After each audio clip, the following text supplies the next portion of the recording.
Hey y'all, this is G-Man here. It's a nasty, rainy, 45-degree outside, wet kind of day here, so I thought I'd just try to do a little how I do homebrew kombucha that I've been doing for quite some time now, and man, you talk about health benefits. Ooh yeah, doggies. Sure turned my gut around, and I had some serious ones. Anyway, it's not a very difficult process. The whole thing is just the biggest thing about it is just letting it set for the brewing process from the time you make the tea and get it started until the time you get ready to bottle it, which is what I'm set up to do today. And I'll kind of run you through it. This is what it kind of looks like. We have here, actually, first of all, the bottles.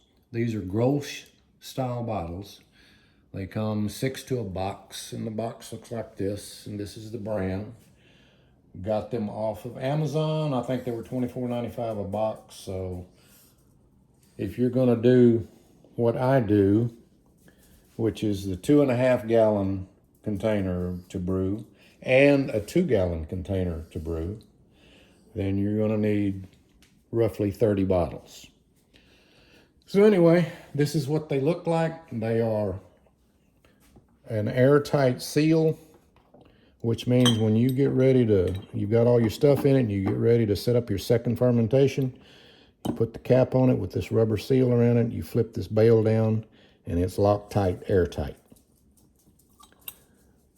And it will do its little thing. The second fermentation, which is what you do the bottling for, is what sets up the natural carbonation process. It's pretty amazing.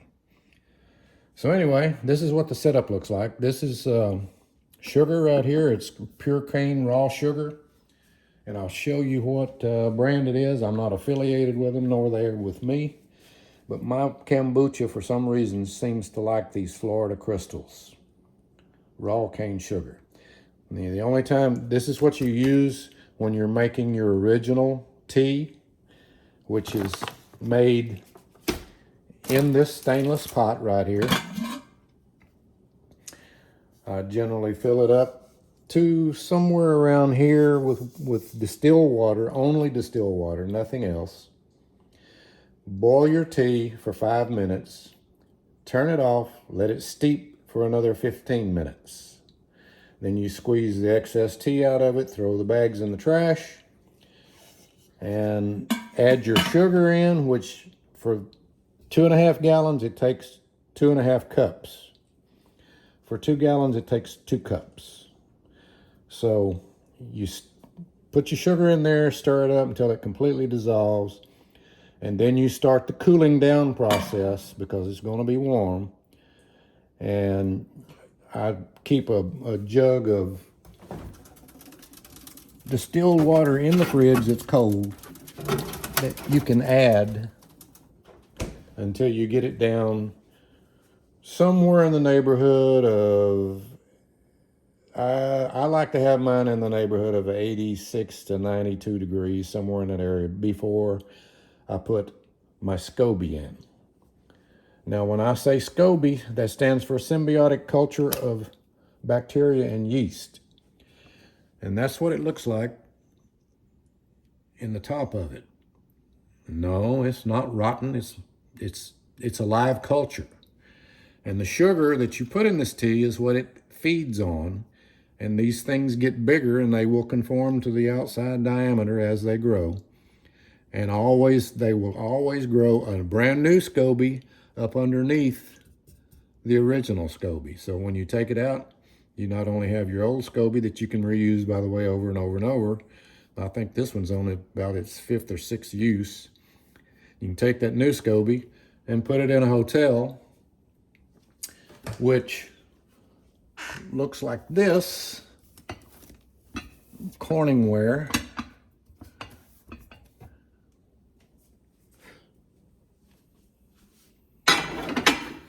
Make a mess.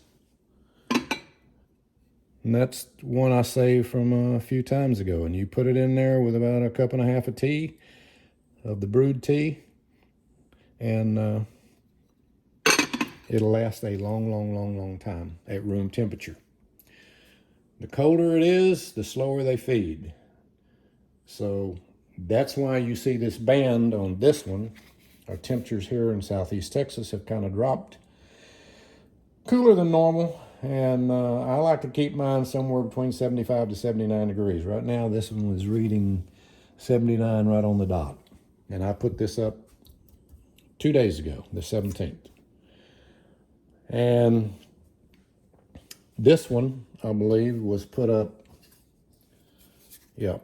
on November the 1st, so it's 18 days into its brewing process, which is a little bit longer. I normally harvest them at 14 to 15 days when the temperatures are normal, but as you can see, I took the heater off of this one and it's down around 72 degrees, so it slows that process down drastically. Anyway, when you get through brewing your tea and you got your temperature down, then you start checking your pH level, which is what this little meter right here is. I bought this off of Amazon, and it gives you an accurate reading when you stick it in there. And I like to start mine out. You're supposed to have it 4.50 or lower before you put your SCOBY in, because if you don't, you put it in there over that, it will probably kill your SCOBY and set up fungus and all that other crap, and it'll ruin your day. So I like to start mine out about 4.0 or 3.8, somewhere around that neighborhood. I think I started this one out. Well, let's check, because I keep a log. Yep, I keep a log for each batch that I brew. And I started this one out at 3.55, which is perfect. I harvest mine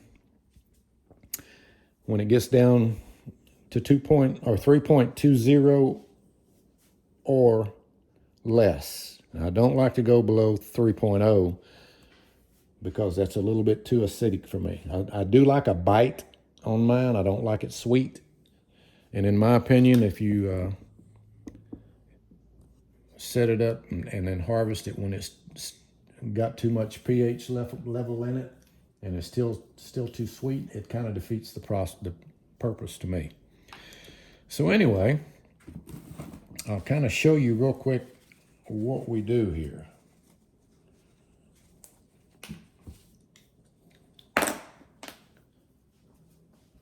These are all the natural fruits. I'm the world's worst about not closing doors. These are the natural fruits that I put in that I use.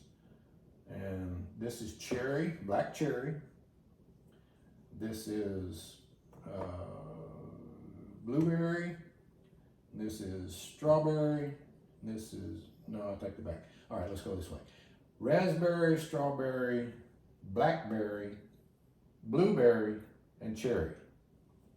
And these are natural extracts from different things like lemons, orange, vanilla that I make as well. And this is chopped fresh ginger. And I use that with some of these different mixtures like the orange and the lemon. And it makes a perfect bottle of kombucha. And when you do these with that, that's when you use the sugar.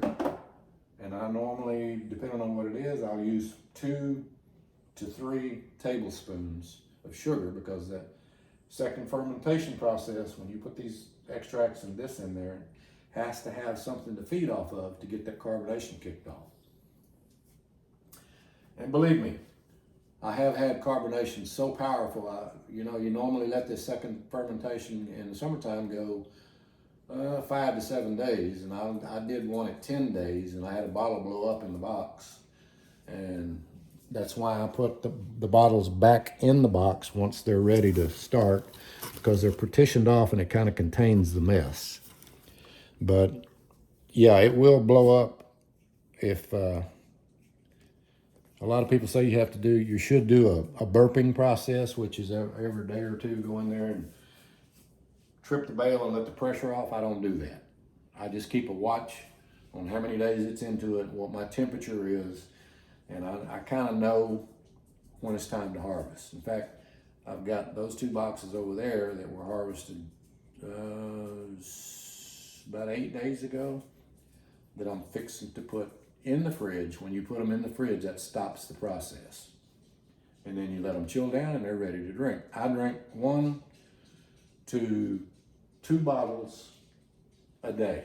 That sounds like a lot, but it's a 16-ounce bottle, so it's not that big a deal if you stretch it out. I first drink the first bottle somewhere around 3 o'clock. And in the evening after I've had my dinner, I like to have another bottle. And it's 2 little wine glasses for each bottle. It's not that big a deal. And as soon as I finish a bottle, I take it in here and turn the hot water on and flush it out real good and clean it up real good and then put it in the drain to dry. Here's the bottle from last night. And it will face down like that. It will drain and air out and get ready to go for the next time around. These bottles are usable over and over and over.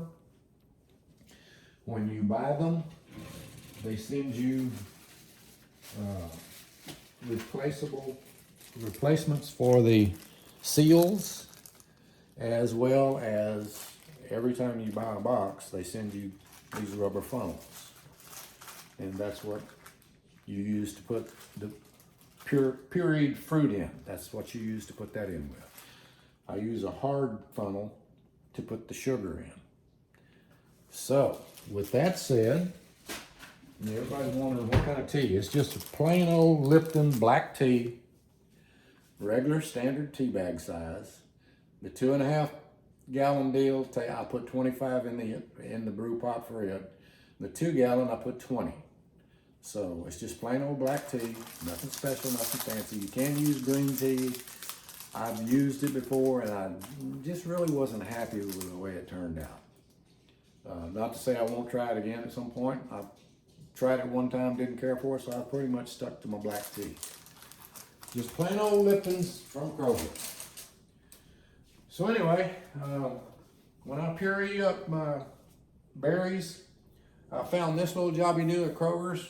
I don't know what they call it. I think maybe it's a meat tenderizer. I'm not sure. Kind of looks like it on the end of it. But you put that stuff in there and start stomping up and down on it real lightly, not to make a mess, and it does a great job. Otherwise, you got to put it in a blender, and then every time you get done with one flavor, which only takes a couple of seconds, you got to clean it out, get all the water out, because you can't have water in there with it, and do that overnight. It's such a hassle. This is so much easier. It just eases the process. So anyway, let's do, this is when I'm using the berry stuff, this is the spoon that I use. It's just a regular old, about a teaspoon level. I also eat my keto ice cream with it that I make. So anyway, we'll show you real quick how we do this. We're going to do a strawberry first. Just reach in there and get you a spoon of that stuff. I generally put 2 spoons in each bottle that I'm using puree on. And the beauty about these rubber funnels is you can just mash it around the bottom and kind of roll it in your fingers, and it will roll right on down into the bottle. Now, with that said, let me get my pot out the way. We come over here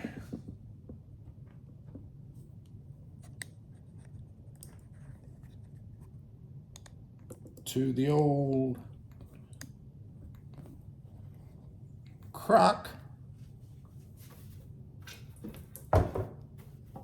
I don't like messes. I can't stand to have to clean up a big mess afterwards. So I've pretty much got this down to a perfected deal. I know that I'm going to get at least 17 bottles out of this 2.5 gallons. And that's with saving a cup and a half of tea to house the SCOBY that's in it when you pull it out.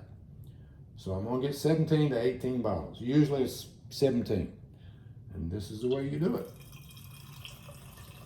I like to get it to about right there.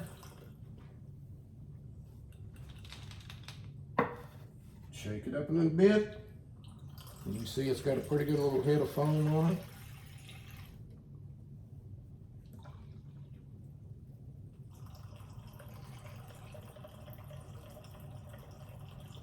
And the closer you get to the top, you need to slow it down, just let it trickle.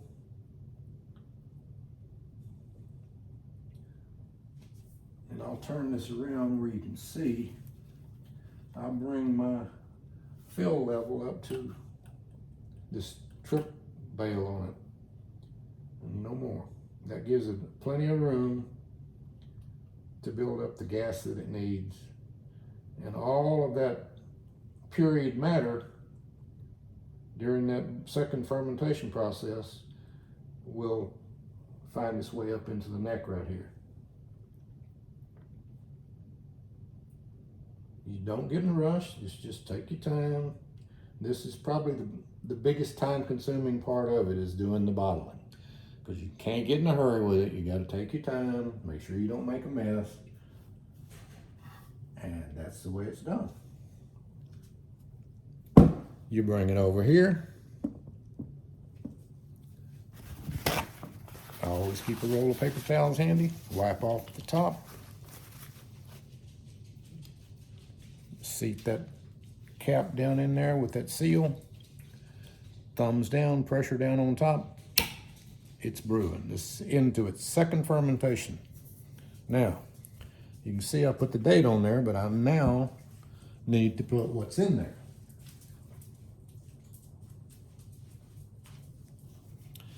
And I've come up with a bunch of abbreviations for my stuff.